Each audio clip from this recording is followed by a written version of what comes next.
Hi, everyone. Welcome. My name's Brooke Lober, and I'm grateful to be here with you all. So welcome, everyone, to this webinar called Understanding Genocide. It's a JVP Bay Area teach-in, and I'm your host and your moderator for tonight. I'm going to be doing a little bit of introduction. I'll turn it over to our speakers after that. And we'll have some time for Q&A at the end. And our hope is to end at or close to 6:15, so in about an hour and 5 minutes. I want to do a little shout out and a little thank you to everyone who made this event possible. That really includes everyone at JVP Bay Area. Thanks to our amazing crew, but especially to Ami for doing the tech and a lot of the organizing, to Dana, to Kayla, who made the flyer, to Ellen, who organized with us, to Micah. Thank you all for your work. Just to make sure everybody knows, the session is being recorded, but if you're an attendant at the session, you're not going to be on that recording. It's the speakers that are going to be recorded, and we will make this available through JVP Bay Area on our YouTube channel, and we'll be publishing that really soon. So I'm going to turn it over to our speakers in just a few minutes. Each one of them will offer a brief presentation, and after that, we're going to have some time for Q&A. So you're welcome to send a question at any time, but we won't take the questions until after both of our speakers complete their talks.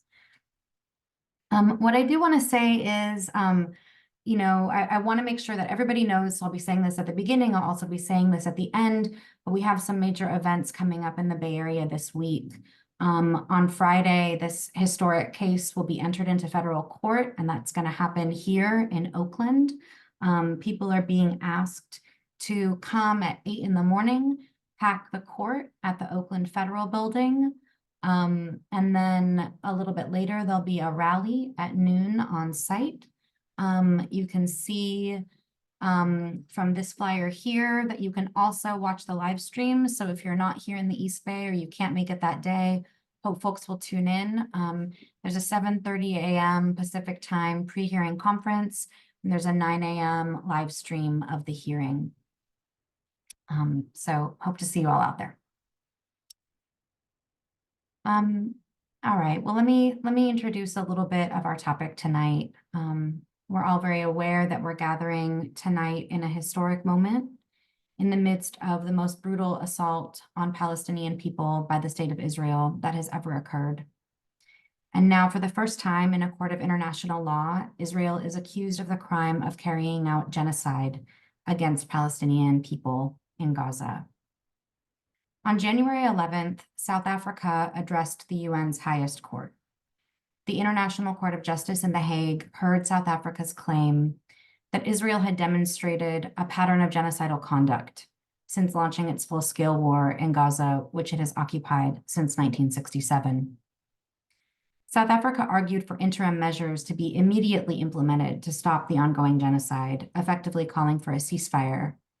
Their case is joined by governments of the Global South, including Bolivia, Colombia, Brazil, Chile, Venezuela, Nicaragua, Cuba, Zimbabwe, Namibia, the Arab League, the Organization of Islamic Countries, and of course, Palestine, among others. And their case is opposed by the UK, Germany, Canada, and the US. On January 26, 2024, this Friday, another historic case will take place. The US federal court will hear a lawsuit filed by Palestinian plaintiffs, charging President Biden, Secretary of State Blinken, and Secretary of Defense Austin with failure to prevent and complicity in Israel's genocide. This lawsuit seeks an emergency federal court order to halt US support for Israel's actions.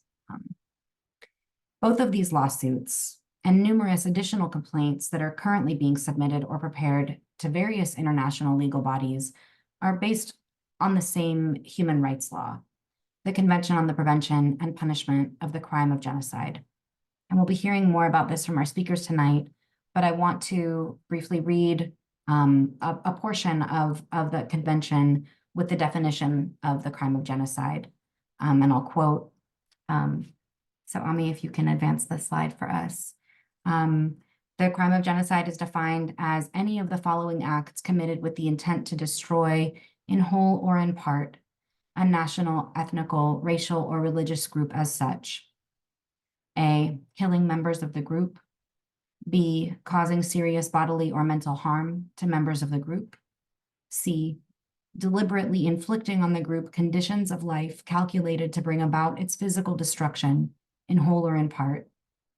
D, imposing measures intended to prevent births within the group. And E, forcibly transferring children of the group to another group. This definition of genocide embedded in international law is the basis of current opposition to the Israeli assault on Gaza, staged at the International Court of Justice and at the International Criminal Court. But we know that people's movements also use the term genocide to describe racialized state violence that may not be found to meet the same legal standards or may not be taken up in these same processes of international law. Indeed, the movement for Palestinian freedom has long described Israeli apartheid as a genocidal regime.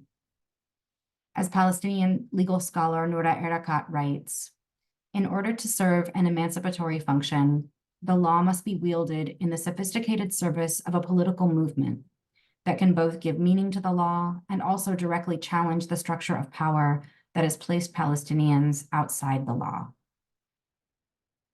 We are here tonight to more deeply understand what makes a catastrophe a genocide, and why do we use this word to identify the current Israeli assault on Palestinians in Gaza. We're grateful to invite our panelists here today as we explore the history of the term genocide, its legal application, and its importance in confronting Israel's actions now. So thanks, everyone. I'm going to introduce our first speaker, Barry Trachtenberg. Dr. Trachtenberg holds the Rubin Presidential Chair in Jewish History at Wake Forest University in North Carolina. He's a scholar of modern Jewish history, the Nazi Holocaust, and modern Yiddish culture. He's the author of 3 books, including the 2018 The United States and the Nazi Holocaust, Race, Refuge, and Remembrance, and the 2022 Holocaust and the Exile of Yiddish. Barry is a member of the JVP Academic Advisory Board and was one of the group of scholars who crafted the 2021 Jerusalem Declaration on Anti-Semitism. In November of 2023, he, along with the genocide scholars Victoria Sanford and John Cox, submitted expert testimony on the lawsuit filed by the Center for Constitutional Rights, seeking an emergency order to stop military and diplomatic support for the Israeli government's genocidal assault on Gaza. He's expected to testify at the federal court hearing this Friday, January 26th. Welcome, Barry. Thank you. Thank you so much, Brooke. I'd like to just share my gratitude with Bay Area JVP for hosting this seminar or this webinar, to you, Brooke, for organizing it, to Ami for the technical support, and really honored to share this space with you, Adrienne, as well. I'll just keep my comments pretty brief at the outset, and hopefully we'll have a very rich discussion to follow. As a historian of the Nazi Holocaust and the US response to it, I'd like to emphasize what Brooke said, that we're really at this unprecedented moment. It was, of course, the experience of World War II and then what became understood as the Holocaust that the newly formed United Nations first adopted the Convention on Genocide, which was a response which seemed to be at the time the growing phenomenon of states not only going to war against other states, but against entire peoples. Many factors, politics among all, shaped the specifics of the convention, but there was a fundamental belief that was held by so many that the scale of civilian killings had been so great during World War II that it deserved its own legal prohibition under this new international body. As we've heard, there's, and I think as we know by now, there's many challenges to enforcing this convention. It's a messy definition, which I think Adrienne will be addressing a little bit, but if not, we can get into it in the conversation. But one challenge of it is that historically the courts work so slowly and genocide happens often so quickly. It's not usually until long afterwards that genocides are investigated, that charges are filed, and that cases are adjudicated. It takes years and years. And by then, the political situation is so different that it's really hard to get any sort of satisfactory results. Adding to that is that central to the convention is the issue of intention. It's embedded into the definition. So it's not just enough to show that these acts are being carried out, but they have to be demonstrated. The acts are being carried out with the intention of destroying, in whole or in part, an entire people. It requires separating and making distinctions between genocide and war crimes. But here, however, and this is why I think we're in this unprecedented situation, is that the issue of intent is quite plain, right? We're all familiar by now with the speeches of Prime Minister Netanyahu and President Herzog and Israeli Minister of Defense and other officials, making it very clear what they're setting out to do, and they've repeated this over and over again. And indeed, the issue of intent is one that that came up so often in the South Africa case. Israel had a very hard time disproving that because their own officials kept making genocidal comments. But we should also be looking at the deeds of the Israeli military. And again, this unfortunately is all too familiar with us. We know that we now have some 350,000 Palestinian children who are facing severe malnutrition, where it's estimated that it will be decades, of effects, perhaps lifetime effects on them. We know that nearly every hospital has become unusable. We know that Israel is pumping millions of gallons of salt water into the Gaza aquifer, which is rendering the land incapable of growing the food that would be used to sustain Palestinian people. So we have this combination, not just of the words of Israeli leaders, but now the actions of the military. So what's so interesting here is that we have this full-on correspondence between word and deed. And so we're in this opportunity where we can show this case for genocide. But what's also so important is that we're watching this unfold in real time, right? And so what makes this case so important and unprecedented is we have an opportunity to intervene while it's happening and not only seek remedies afterwards, right? And so it leads this urgency to the work that we're doing. So as a way to contribute to this conversation tonight, I'd like to discuss sort of three aspects that I think make these trials so important, both the South Africa case and the case that is going to appear on Friday. And perhaps we can put the link to that case in the chat for everyone, Ami. It's the link I sent you earlier. Hopefully it will come up. If not, I can send it. Thank you. So people can click through and you can read the various statements and depositions that have been filed and friend of the court briefs and so on. I'll say that some reporters and commentators have really questioned the efficacy of these trials, believing it's unlikely either that the ICJ or the US courts will issue injunctions against Israel or take steps to stop the US from funding this genocide. But I think it's fundamentally important to mobilize around these trials. And I can think of three ways right now. The first is legally, which I'd like to talk about, and then also politically, and just coming from my own field of study, historically, why I think these trials are so important. So legally speaking, what can these rulings actually do? In the first place, I think, just thinking of the quote that Brooks gave us from Noor Erakat, it gives legal status to the suffering of Palestinians who have so often been treated outside of the law as if they are not people who deserve the protection of international law. right? So it's already, simply by the fact that these cases are being put forward, it's already legitimizing rights of Palestinians. And I think this is a very, very important point to stress. I think that, it will be remarkable if we win these cases. It will be, phenomenal. But even if we do win these cases, I think it's likely, of course, Israel will ignore the ICJ. However, I don't know if that will matter so much, because it will heighten the isolation of Israel and its allies. It'll make it clear that they're not only on the wrong side of morality, which we all agree, but also on the wrong side of the law. The fact that Israel has sought to defend themselves in the ICJK indicates that Israel wants legitimacy in the world. It wants treaties, it wants bilateral relationships, especially in its own region. This war, this genocidal campaign, has set that agenda back potentially decades. And a genocide ruling might be a crippling blow to that effort. These legal implications of the US case are likewise quite profound.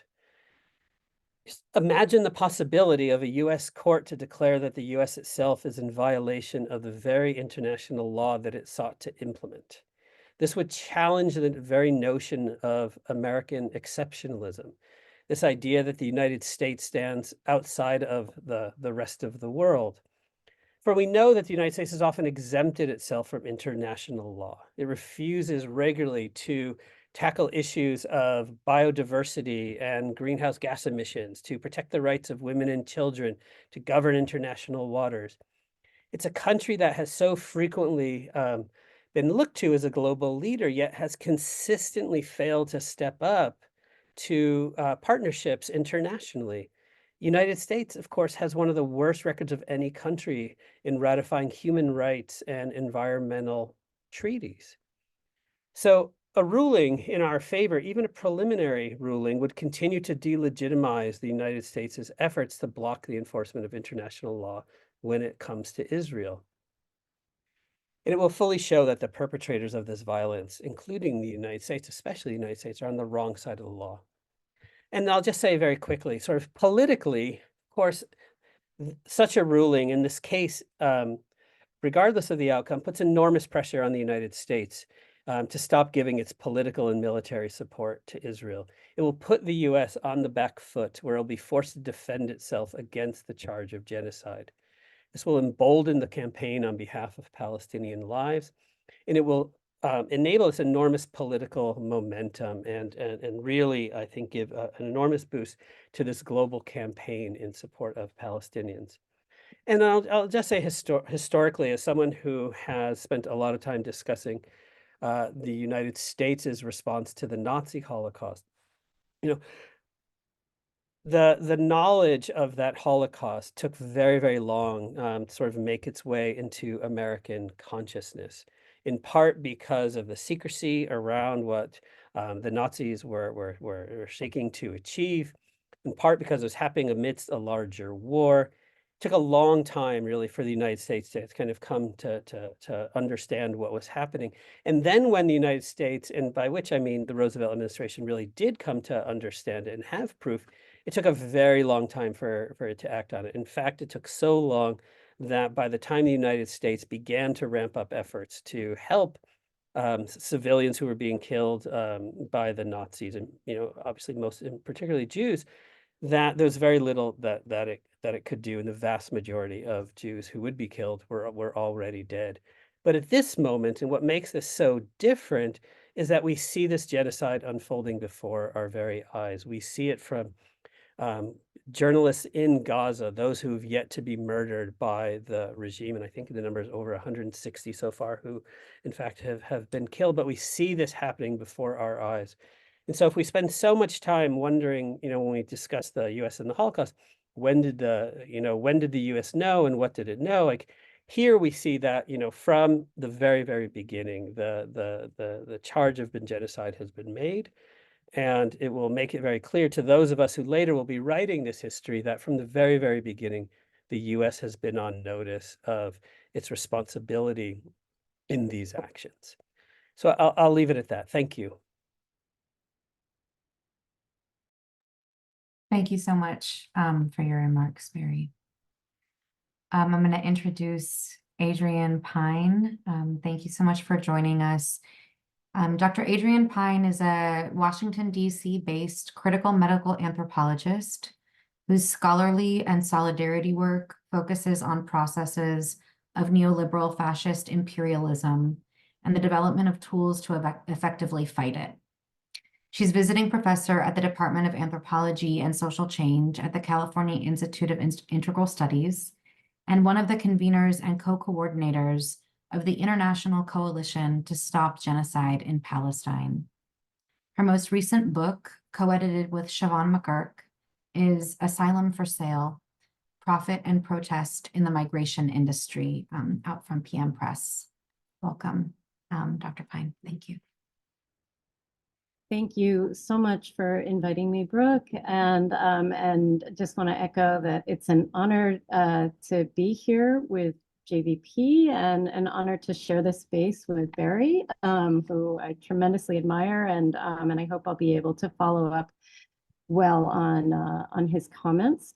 I wanted to start out by talking a little bit, since we're talking about exceptionalism and the upcoming Holocaust Remembrance Day, about this particular issue. In his book, The Holocaust Industry: Reflections on the Exploitation of Jewish Suffering, Norman Finkelstein has condemned the weaponization of the memory of the Holocaust for profit and in defense of the Zionist project. The political uses of humanities and social science scholarship on the Holocaust in the decades after it ended, a body of work so large and impactful that it has, of course, shaped our scholarly and popular understanding of all genocidal events since, have been quite varied. The political uses have been varied, but much of the tremendously useful analysis, for example, the work of Gregory Stanton, founding president and chairman of Genocide Watch, who outlines here the what he calls the 10 stages of genocide. Much of this work is tainted by the simultaneous defense by the same scholars of the Zionist project. So I put this here just to give you a quick view of it. In a nutshell, Stanton's work in the abstract powerfully lays out how societies prepare for genocide. And this follows on what Brooke mentioned earlier, that many have argued for decades, indeed since its inception, Israel has been a genocidal regime. And this is a concept that anthropologists and one of my mentors, Philippe Bourgois, drew upon in outlining his theory of violence as a continuum from the most apparently smallest forms of daily violence all the way to genocide. Based on Zionist genocide scholars' own definitions of processes, and in this case, stages of genocide, that set the stage really for the ultimate genocide, the kind that we're seeing right now, in terms of alienation, well, I'll hear classification, symbolization, discrimination, etc. Based on their own logics, Israel's treatment of Palestinians has followed genocidal logic since the Nakba and even going back to the Balfour Declaration. But Zionist genocide scholars make numerous exceptions to their own definitions and engage in impressive mental gymnastics to justify the ongoing genocidal project in Israel. Of course, part and parcel of this is gatekeeping genocide. We're seeing the most blatant example of that now as Israel actively commits genocide while positioning itself as instead the victim of genocide at the hands of Hamas, and fully erasing Israel's long history of genocidal practice and ongoing settler colonialist expansion on Palestinian lands and imprisonment of Palestinian people, including, of course, since 2007, the entire population of Gaza. But Palestine isn't the only genocide that the Holocaust industry negates and or actively supports. And this is largely related to the immense profit that Israel and Israeli corporations have enjoyed from exporting their genocidal technologies to governments around the world that are actively suppressing populations fighting for self-determination and actively engaging in genocides against these populations. So we need to remind ourselves always that what we are witnessing is not at its core about religion or ethnicity, but about settler colonialism and neoliberal fascist imperialism, which of course has found its greatest example in the Zionist project. And I strongly recommend journalist Todd Miller's writings on how this has been carried out. In Guatemala, for example, just to take one example, Israel fully backed with training, money, and equipment the genocide that reached its height between 1981 and 1983, led by General Efraín Ríos Montt, an evangelical Christian Zionist that killed hundreds of thousands of indigenous Mayans in that country. Ríos Montt also received the full backing, of course, of the US government, in particular, support from Elliott Abrams, who at the time was Assistant Secretary of State and covered up Ríos Montt's scorched earth massacre campaigns, systematic forced disappearances, and also called for the lifting of a U.S. embargo on U.S. arms shipments to Guatemala, claiming that Ríos Montt had brought, quote unquote, brought considerable progress to his nation.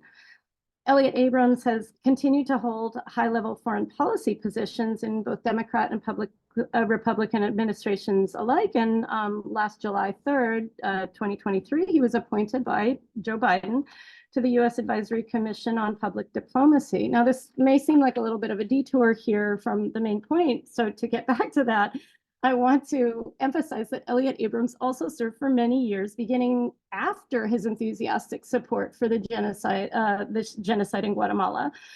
He served on the U.S. Holocaust Museum's Committee on Conscience, whose mandate is, quote, to alert the national conscience, influence policymakers, and stimulate worldwide action to confront and work to halt acts of genocide or related crimes against humanity.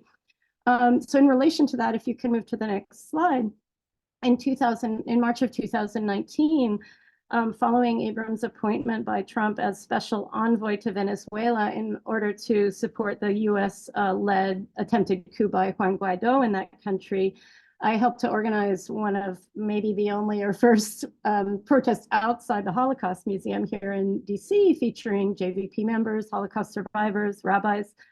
And it was of course only shortly thereafter, a few months later, that the Holocaust Museum again, came into the public sphere by loudly denouncing Alexandria Ocasio-Cortez, who, whatever your opinion of her may be, was not wrong in calling the border camps, the US-Mexico border, which of course were Trump's border camps at the time, but were a legacy of Obama's family separation policy.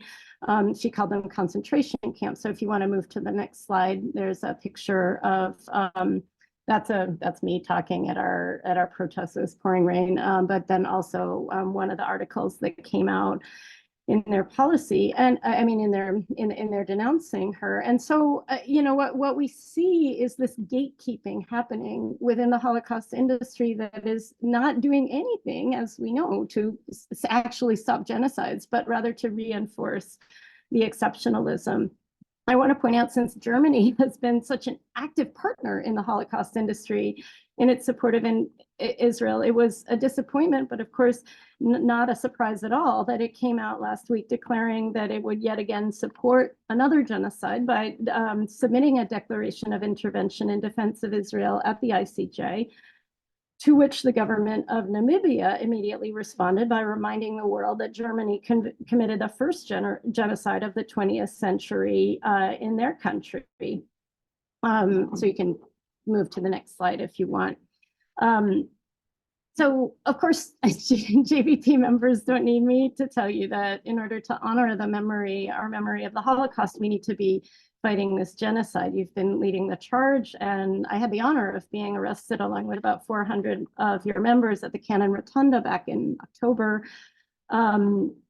And I would add something that I think many of you are already on board with, which is, of course, that if we are to recognize this genocide as part of a process that has been going on since the founding of Israel, we need to take our demands beyond ceasefire and support the right of Palestinian people to return and their right to self-determination. So I want to shift at this point, I hope I'm not going on too long, very quickly talk about our work with the International Coalition to Stop Genocide in Palestine. So you can shift to the next slide if you want.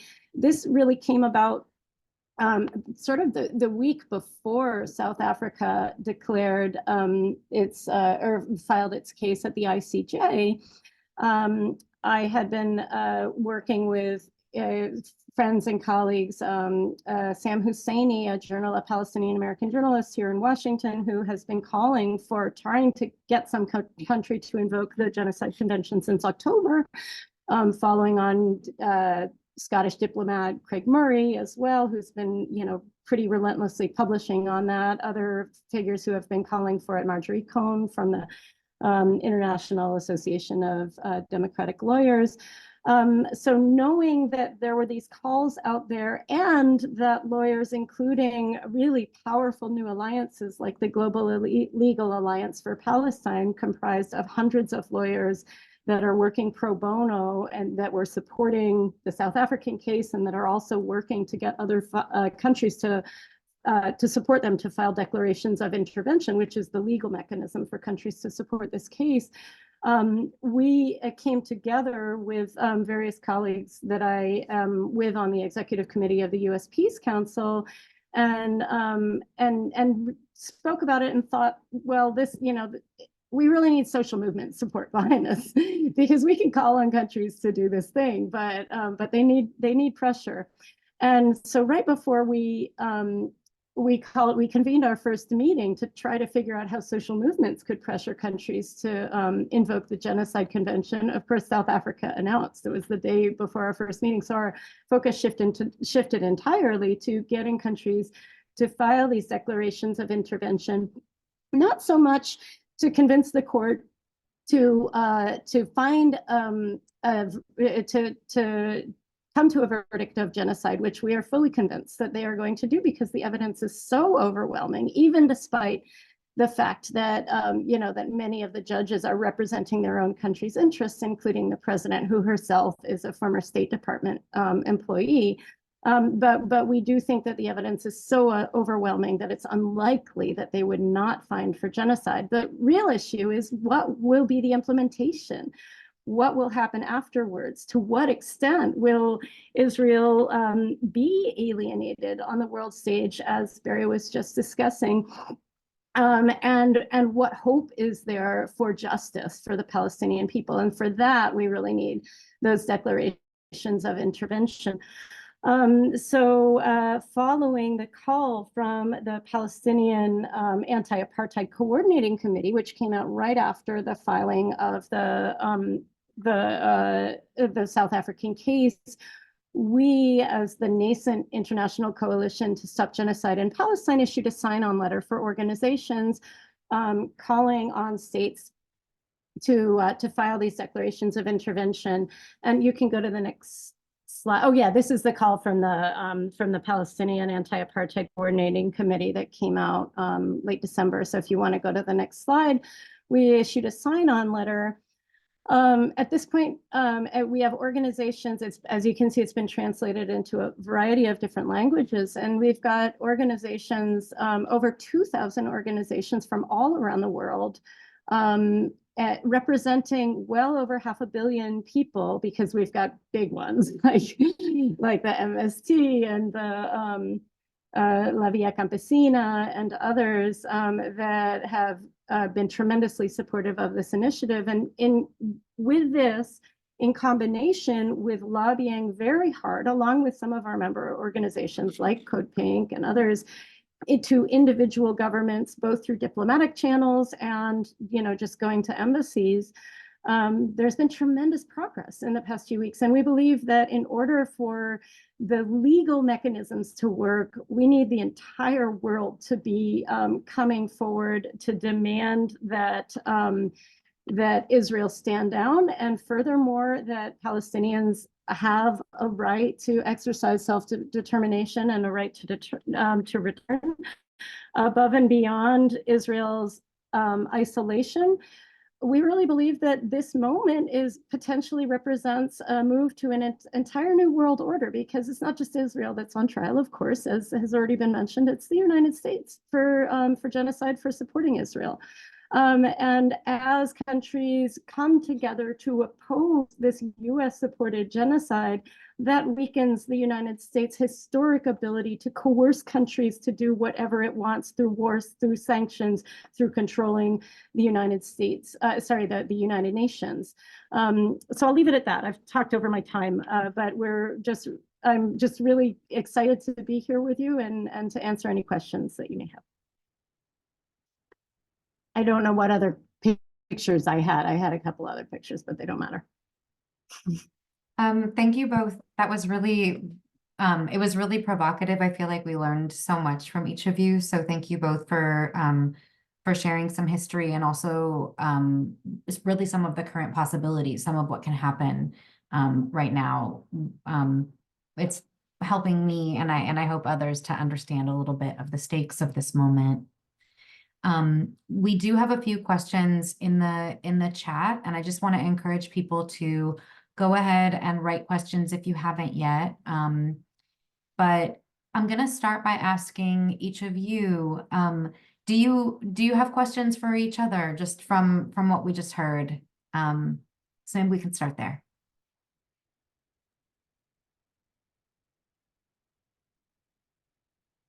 I don't really have a question for Adrienne, but I want to say that I very much appreciate your optimism about the potential of these cases in this moment beyond what I talked about. I very much hope you're right. I mean, it seems like it's such a necessary task to knock the United States off this pedestal that it has, constructed for itself, and that has been sort of tolerated for far too long at the expense of far too many lives.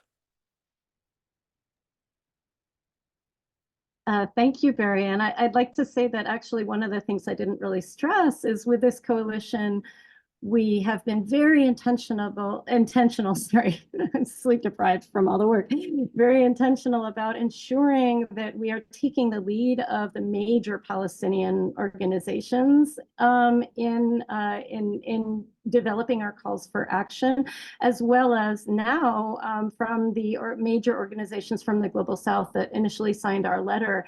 And so I have to say that my optimism honestly comes from them, because they're the ones who have been saying this to me. Even Palestinians, the folks who are leading, Attorney Lamis Deek, who is leading the Global Legal Alliance for Palestine, as well as the Palestine Assembly for Liberation's War Crimes Committee. I mean, she is very clear that she sees this, even as she and her people are suffering a genocide, she sees this as the start of a potential real new world order. So not just something for Palestine, but something that is liberating for the entire Global South. And I've heard echoes of that from the organizations in the Global South that we've had the tremendous honor to work with in this coalition. And so it is giving me hope. I think we need to have some degree of hope to continue organizing. And I think this is a pivotal moment.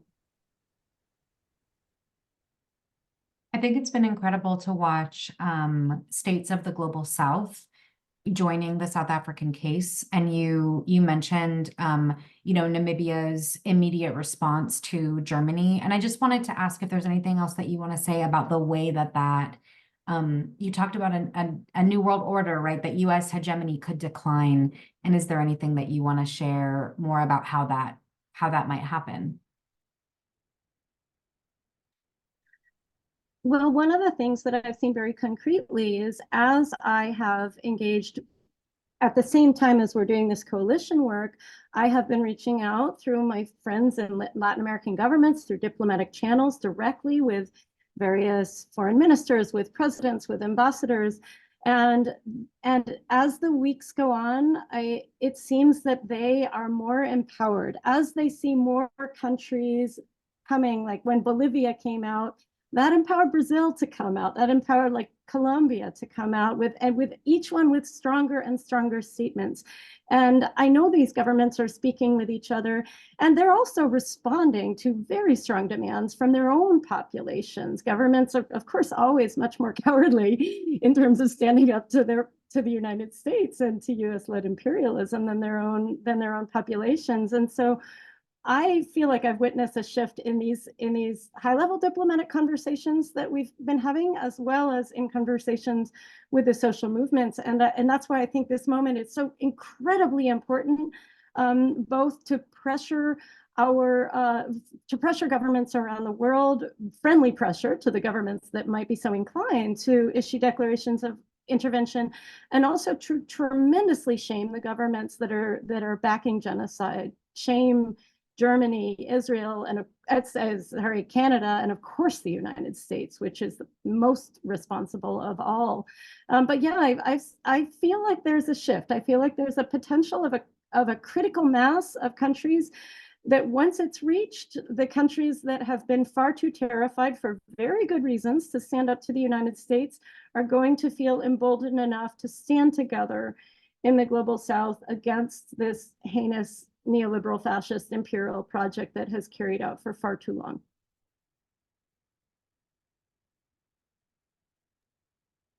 And of course, we here in the global North have a tremendous responsibility to stand in solidarity and follow the lead of the countries in the global South, who, you know, like Yemen and Palestine, are going to save us all, I believe.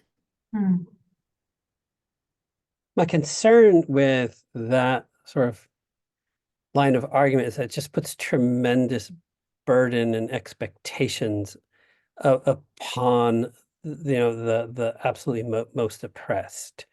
And so I think the response to that concern that I'm particularly in part is like that burden we need to like take that burden onto ourselves, right, as much as possible, and continue doing this work to mobilize around this issue. Palestinians have suffered enough for the world, and that needs to come to an end. Absolute agreement there, yeah, and I didn't mean to imply that Palestinians are suffering for all of us. Yeah. And yeah, and I think we need to follow the leadership of these social movements in the global South that have a moral legitimacy and and just incredible mobilization, but we need to give all of our resources to that as social movements. And it's tricky because on the one hand, you're talking about governments, and on the other hand, it's social movements, and governments have one set of, vulnerabilities vis-a-vis US empire that's different from social movements. But absolutely, yes. I mean, we can't expect the global South to carry the load. We have a proportionally much greater responsibility to give everything we can to be in solidarity with their lead.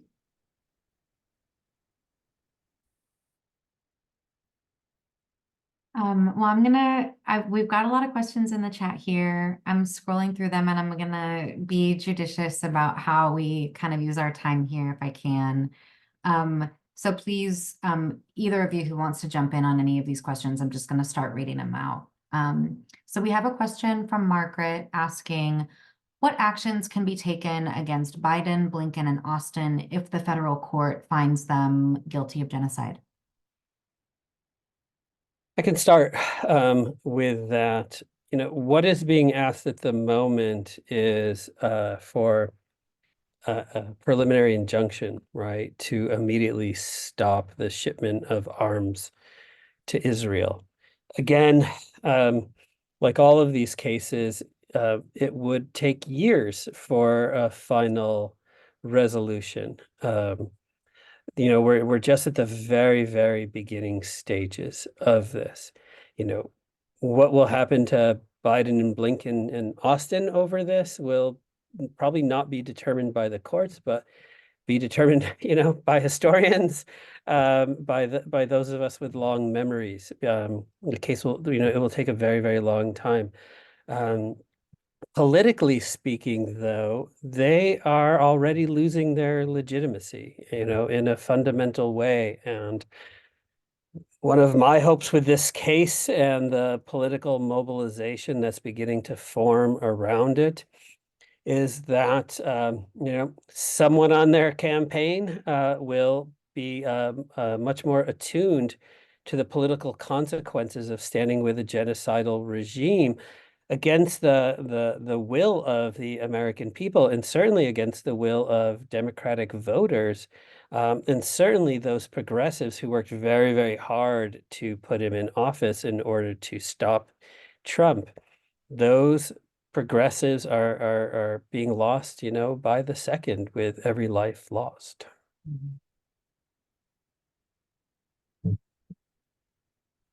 And if I can briefly add to that, in terms of not the federal court case, but in terms of the ICJ, the ruling at the ICJ has tremendous implications internationally for what can happen to individuals who are found to be complicit in genocide. So the ICC can sanction individuals like Biden, Blinken, and Austin. And I have heard very clear statements of intent from members of the Global Legal Alliance for Palestine that they fully intend to follow these legal mechanisms and criminalize the individuals who are directly responsible. I'm not a lawyer, so I can't say more about that, but I can tell you that the lawyers I've been speaking with see great potential there. Thank you. So there's a question about kind of the definition of genocide, and I'll read it out. This is from an anonymous attendee. They asked, can panelists speak to the in whole or in part phrase of the definition? What was the thinking behind in part? What are the implications of that for intention? Does doing something in part imply that it would be done to the whole? In the case of Palestinians, since the actions of the state of Israel in Gaza don't affect the West Bank, they don't impact Palestinians in the West Bank. I'm reading the question. Is that the aspect of the definition helpful in making this case? I can start, and then I'm sure Adrienne will have more to say. The piece of whole and in part, as I understand it, allows for the possibility that the standard of in whole is just so high that it would be unlikely to be reached, right? I mean, so if we go back to the World War II Nazi Holocaust against European Jews analogy, one could make the case that that's not genocide because Jews in America, weren't targeted. Of course, that would be nonsense. And so the piece of in part allows us to recognize that there are substantial segments of a population that are being targeted in this moment, and it allows that possibility to press this campaign of genocide.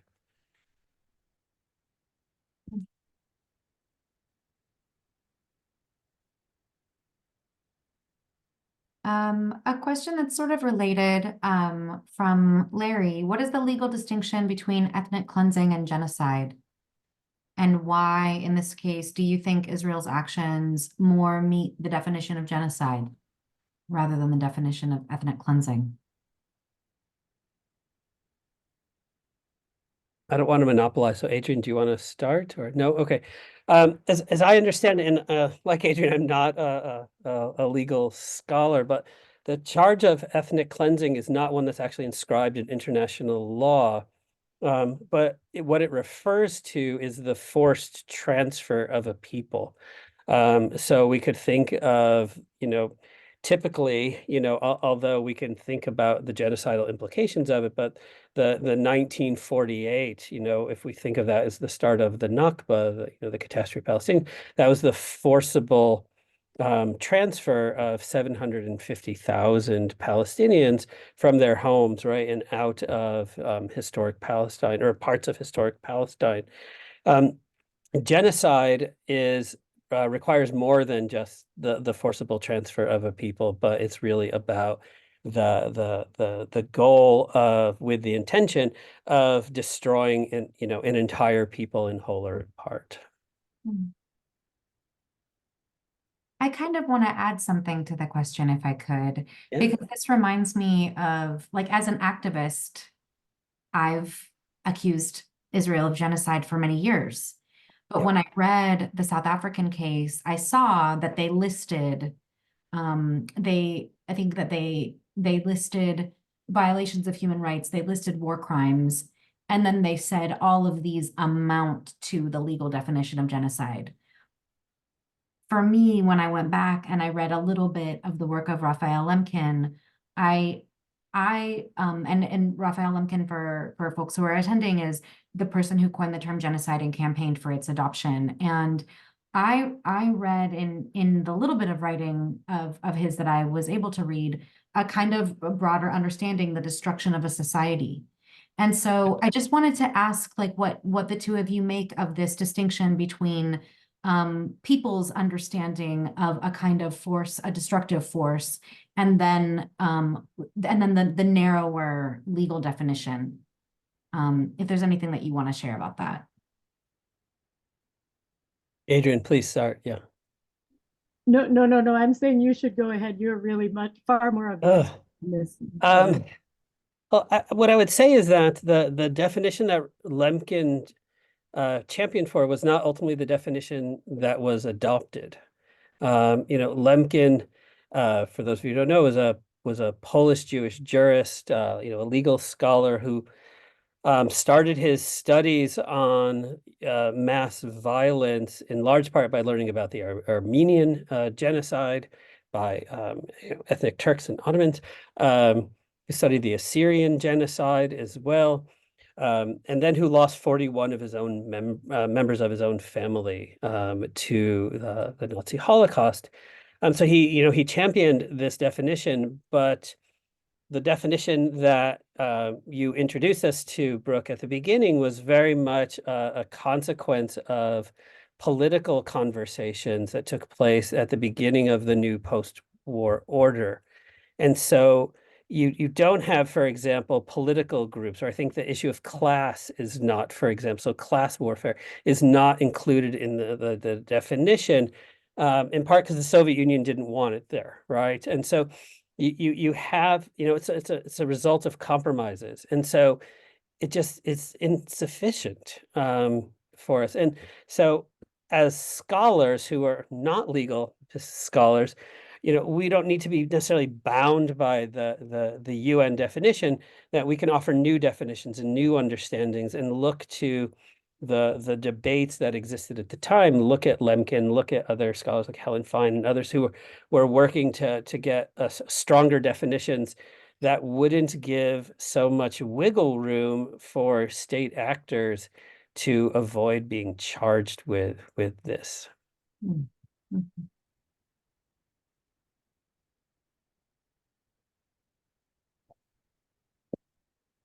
Thank you. Adrienne, do you want to add? Nope, that was brilliant. I don't want to take more time than we've got other. So I'm going to go to a question from Phil. And Phil asked, Israel has only agreed to be subject to International Court of Justice jurisdiction under the Genocide Convention and has explicitly not agreed to be subject as to other international agreements. Is this a significant aspect of the ICJ trial? Just one thing very briefly is that Israel has also recently come out and basically stated, and I don't have the exact quote here, but that they are not going to respect a finding of genocide from the ICJ. So I would just add that as a caveat before whatever Barry might have to say. Yeah, just fully agreed. I mean, it's the United States' unwillingness to abide by international law, I think, that gives cover for Israel to not have to do this either. I think it would be very hard politically for Israel to not sign on to a genocide convention, of course, which then puts it under the jurisdiction of the ICJ. But it's not going to abide by it, right? Because, according to the logic of Israeli Zionism, that, Jews are only and can ever be history's victims and never history's perpetrators. I think we know better and history shows us better, but that the Zionist logic doesn't allow for that. So I think it's, for many Israelis, it's literally inconceivable for them to own up and to acknowledge their own violence in this moment.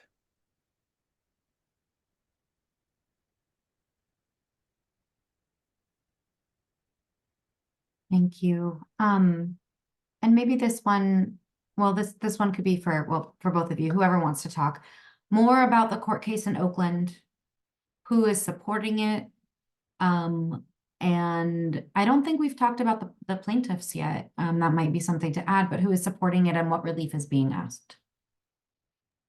Yeah, I can start us off at least. So the case is the Defense for Children International and Al-Haq, two Gaza-based organizations, along with several plaintiffs who are based in Gaza, individuals, as well as in the United States, many of whom have obviously lost family members. They're the plaintiffs in this case. Hopefully many of them will have the opportunity to testify on Friday, and we will get to hear their voices. And I hope everyone who is taking the time to watch this seminar will be able to watch the live stream. That's in that link that was provided. So that case, you'll be able to see it in real time.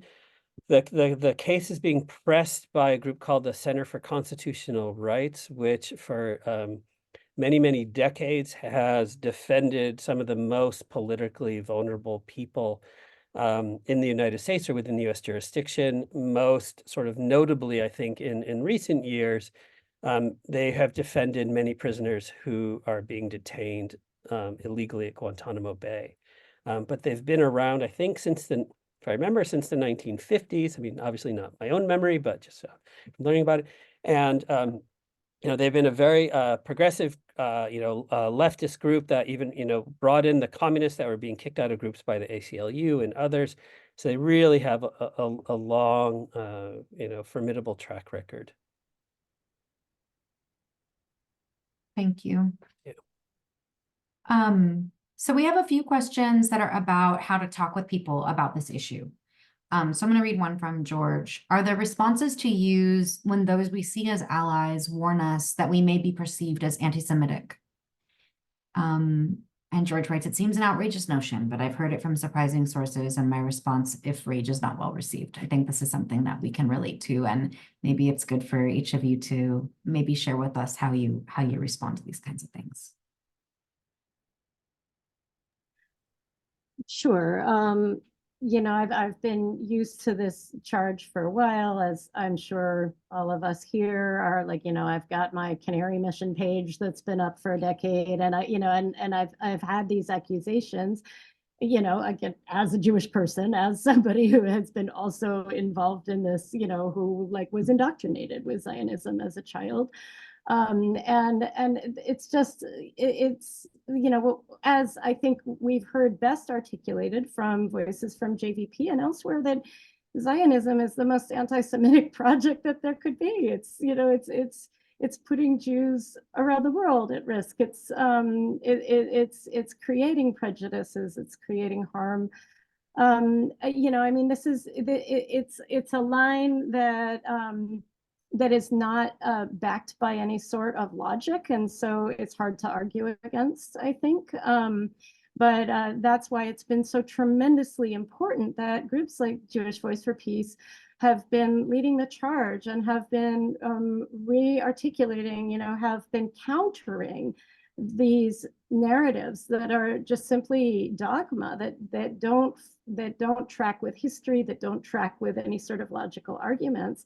And that it's taking the lead, for example, on key moments like Holocaust Remembrance Day, in clarifying that never again means for anybody, and not just for the Jews, which is, not just for our people, which is, similar to what Barry was just mentioning. So, we're going to get these accusations. They are false. And we need to continue to, take the lead from our Palestinian comrades in terms of understanding what messaging they're hoping for, what their struggle means, what Zionism has meant to them, and continue to fight as Jews against this genocidal project. Agreed, of course. I would just add that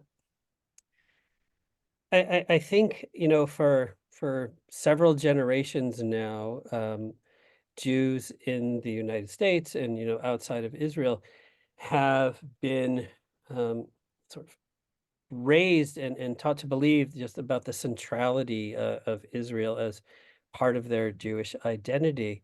And, and that's fine, if they want to live that way. But I don't think that then obligates the rest of the world and Jews who don't accept that to have to buy into that logic. What we see in college campuses, where I'm located and other places, is that immediately after October 7th, many of our Jewish identified students or Zionist students talked about the level of fear that they felt. And they were being told, remove your kippot, hide your Stars of David, don't identify as Jews. Because they felt, there's so much anti-Semitism, when in fact, what so many were facing was being challenged on their political views. And even if your political alliances are part of your identity, that doesn't make one immune from critique.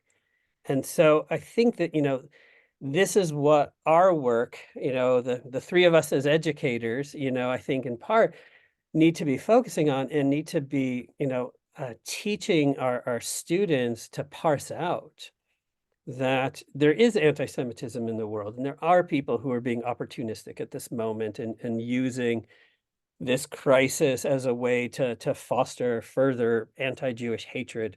But that is not the work that we're doing. And we cannot allow ourselves to be distracted and be taken down by these accusations. And it's really important, obviously, for Jewish identified scholars, for Jewish identified groups like JVP and IGEN and others, to keep pressing this case, because it breaks the notion that there exists a Jewish consensus on Israel, because there is not. And if we can fully break that consensus, we can remove this association and disavow entirely that anti-Semitism equals anti-Zionism, because of course it does not. Thank you both. Just one more thing to add there, if I may, that I 100% agree with what you're saying, and I also want to emphasize that higher education has become one of the most dangerous spaces for anti-Zionist speech. And there are real consequences. I mean, I left my last tenured position in large part because of how deeply Zionist my university was and how hostile it was to my Palestinian colleagues. And, and to me, in the projects that I was carrying out in solidarity with them. And so I think the more that social movements and Jewish-led social movements in particular really take up this call, that will provide support for free speech on college campuses, where so many faculty are denied tenure, are denied the right to free speech, are sanctioned in various ways, where students are being suspended for having called, around the country for having called for this genocide to end, where we've seen, a couple presidents fired now following that hearing from Penn and Harvard. So I think we can say these words about we as educators need to be teaching people, and it's true. And we desperately need the social movements to be understanding this link between higher education and the power of Zionism in the United States and the support for genocide. Yeah, thank you. We have so much work to do to make these institutions accountable to the people who work in them and who study in them. and schools and universities have become such a major battleground now. I want to share, and I don't know if the person who asked this question is going to find this response useful, but I just want to share in a personal way that I think that Jewish people are very varied. There's a huge amount of diversity among Jewish people, but I come from a family where absolutely the meaning of Jewishness that was taught to me was to struggle against oppression. And I think that for so many of us, actually, the dominance of Zionism in the way that we understand Jewishness actually makes Jewishness in many ways unrecognizable in this culture. It's hard to even understand in some ways what they're talking about, coming from the kind of family that I came from with both Nazi Holocaust and pogrom history in my family. And so being a part of an organization like Jewish Voice for Peace and a part of this movement actually helps me to recognize what I understood to be Jewishness in the first place. And I'm really grateful to participate in it. So I don't know if that can help with the conversations that y'all want to have, but it's something that I really do keep in mind. I know we're wrapping up. I just want to say there's one last question that I did want to answer, and so I'm just going to ask it, and then I'm going to make a couple announcements about upcoming events that I hope that those of us in the Bay Area will come to, and if not, that folks will tune in. But we have a question that from an anonymous attendant: as a high school student, what can or should we do to be active, I'll say, against this genocide? Is there anything we should or shouldn't do? So what do you got to say to a high school student as we finish up here?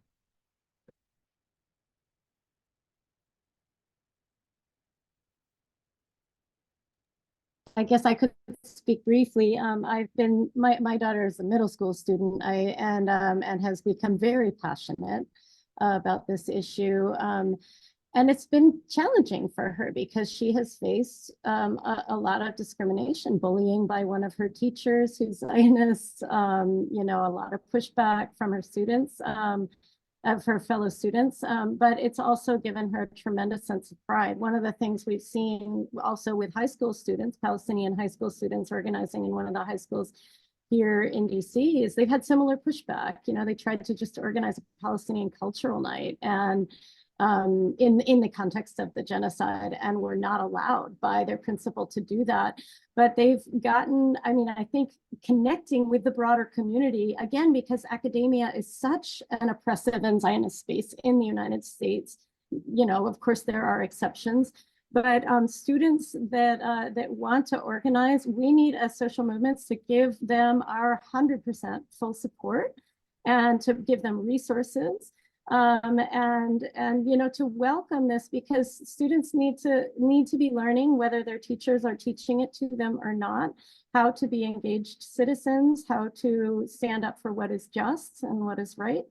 And I admire them more than anyone, because our education systems are total institutions. They are at risk for standing up, but with that risk comes tremendous possible gains in terms of bringing these issues to a broader public, and students have such tremendous moral credibility and power compared to those of us who are just old geezers doing this work.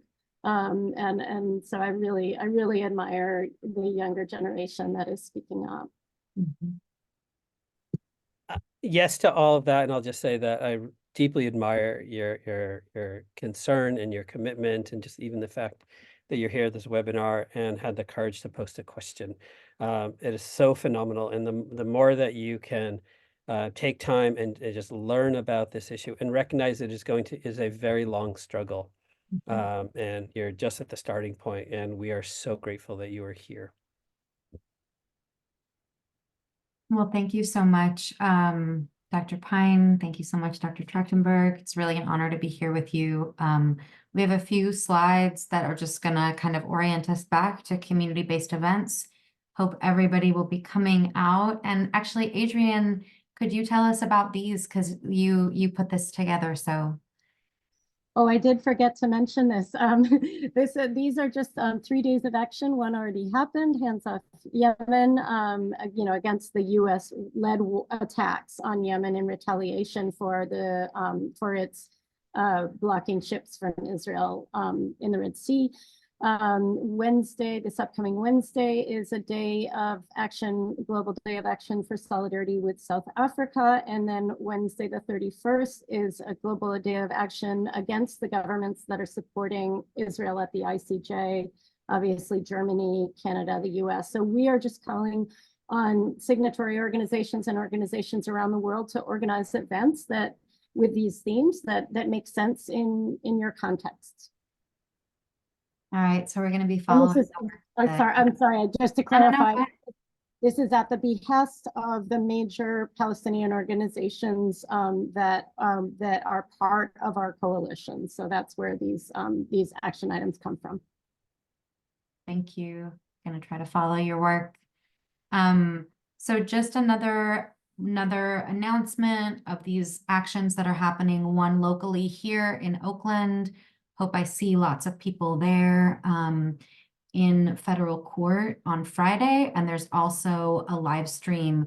You can take a look at the Instagram of Bay Resistance, of AROC, the Arab Resource and Organizing Center, of JVP-Bay Area, of a number of other local organizations, and you're going to find these announcements there as well. And Holocaust Remembrance Day, as we know, is coming up on January 27th. The group, the International Jewish Anti-Zionist Network, will be holding an international discussion of genocide and resistance against genocide under the banner of a campaign that IGN has long anchored, called Never Again for Anyone. And we're going to follow IGN on social media to get the links for that. So I want everybody to be checking that out. Thanks everyone for being here. Thank you again, Adrienne and Barry. So great to be with you tonight.